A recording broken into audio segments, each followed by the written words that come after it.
So this is my submission for the GMTK Game Jam 2022 Rolling on Roots, and today I'm going to show you how I would play the game. One, playing it as safe as possible, the most analytically correct choice, and then the one that's just like, I'm just going to play whatever, play more risky, and hope to get lucky at the end. So you can play it luck-based or you can play it strategy-based.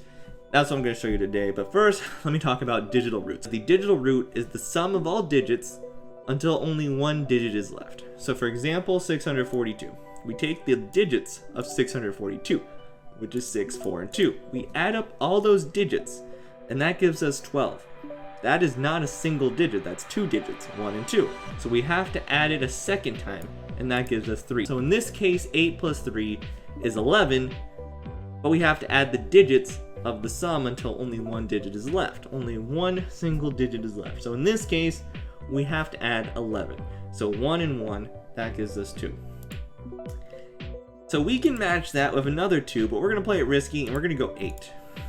And in this case, a 9 is basically a 0. So when we add 9 to 2, that gives 11. 1 plus 1 is 2. Whenever you add a number to 9, whenever you add a number to 9, it's going to be that number. So if it's 9, it's going to be 9. If it's 2, it's going to be 2, whatever. So the goal, if you want to keep your score, is to get 9. If your goal is to get the lowest number possible, you got to add to 10. And if you want to screw with people, hope for doubles. So here we have doubles, which is right on time. I was not expecting that. These numbers all random. So now we have doubles. Normally, if we had two ones and we were going by the digital root of 1 plus 1 plus 8 is going to be 1. But because we have doubles, this is a little bit of a rule to make the game a little bit more interesting, add a little bit more luck-based effect to it. Two of the same number will swap the score. So our score is 8, their score is 2. So we're now going to swap the numbers because we have two ones. It can be 2 of any digits, 2 7s, 2 3s, 2 4s, whatever. We're now swapping the score. So now I get 2 and then player 1 gets 8. In this case, we're really trying to figure out stuff right now. We don't really have an option right now. If we're trying to be the one that plays it safe, player is the one that tries to do the lowest option every single time.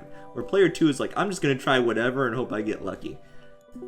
Player 1 has to now choose 4 because 4 plus 8 is 12, and then 1 plus 2 is 3. So we're going to go 3. So we're still not winning the game, but at least we're back to the low digits. So right here, after round 3, now player 2 is going to start playing it safe because now we're halfway through the game. There are 5 rounds to be played, and this person who has the lowest number wins. 8 plus 2 is 10. You always want to try to get to 10 if you want to play it safe. You always want to try to get to 10. But you can get it. You can pretty easily get it anyway. We're gonna play it risky. We're gonna play it risky, honestly. We're gonna go for a 7 because we're gonna try to do that same thing after round 5. So this is gonna be really close.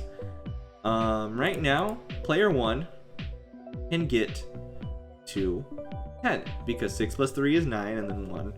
That will give us 10, which will be 1. So now we're gonna switch the scores again because player 2 again gets really lucky. And that's the way you can play this game. You can hope to get doubles and switch the scores at the end, giving them a higher score and less opportunity to get back to 1. So now we have 1.